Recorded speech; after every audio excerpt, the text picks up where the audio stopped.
Acknowledging the good that you already have in your life is the foundation for all abundance. The primary cause of unhappiness is never the situation, but your thoughts about it. Realize deeply that the present moment is all you have. Make the now the primary focus of your life. To love is to recognize yourself in another. Life isn't as serious as the mind makes it out to be. You can only lose something that you have, but you cannot lose something that you are. Whatever you fight, you strengthen, and what you resist, persists. A genuine relationship is one that is not dominated by the ego with its image-making and self-seeking. In a genuine relationship, there is an outward flow of open, alert attention toward the other person in which there is no wanting whatsoever. Worry pretends to be necessary, but serves no useful purpose. It is not uncommon for people to spend their whole life waiting to start living. Being spiritual has nothing to do with what you believe and everything to do with your state of consciousness. If you get the inside right, the outside will fall into place. Primary reality is within, secondary reality without. Some changes look negative on the surface, but you will soon realize that space is being created in your life for something new to emerge. Give up defining yourself to yourself or to others. You won't die. You will come to life. And don't be concerned with how others define you. When they define you, they are limiting themselves, so it's their problem.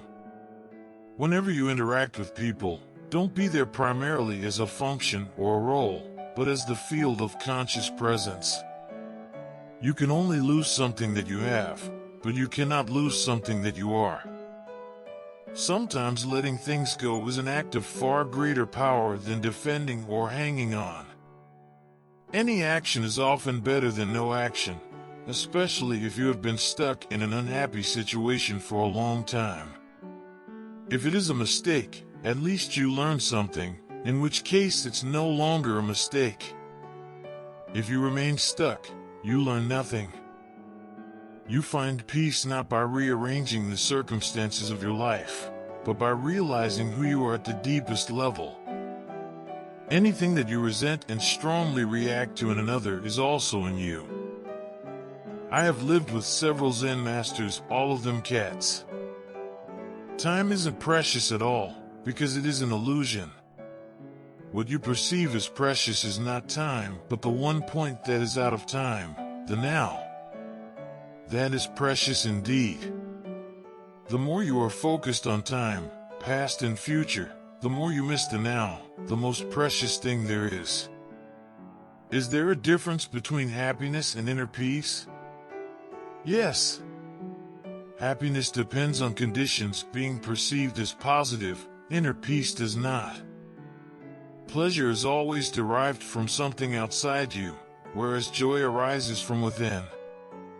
All true artists, whether they know it or not, create from a place of no mind, from inner stillness. You do not become good by trying to be good, but by finding the goodness that is already within you, and allowing that goodness to emerge. But it can only emerge if something fundamental changes in your state of consciousness. What a liberation to realize that the voice in my head is not who I am. Who am I then? The one who sees that. Living up to an image that you have of yourself or that other people have of you is inauthentic living. Don't let a mad world tell you that success is anything other than a successful present moment. Don't seek happiness. If you seek it, you won't find it, because seeking is the antithesis of happiness. Can you look without the voice in your head commenting, drawing conclusions, comparing, or trying to figure something out? All the things that truly matter, beauty, love, creativity, joy and inner peace arise from beyond the mind. The moment you become aware of the ego in you, it is strictly speaking no longer the ego, but just an old, conditioned mind pattern. Ego implies unawareness. Awareness and ego cannot coexist. Life will give you whatever experience is most helpful for the evolution of your consciousness. To recognize one's own insanity is, of course, the arising of sanity, the beginning of healing and transcendence. The moment that judgment stops through acceptance of what it is, you are free of the mind. You have made room for love, for joy, for peace. Whenever you become anxious or stressed, outer purpose has taken over, and you lost sight of your inner purpose. You have forgotten that your state of consciousness is primary, all else secondary. You are not I in the universe, you are the universe, an intrinsic part of it.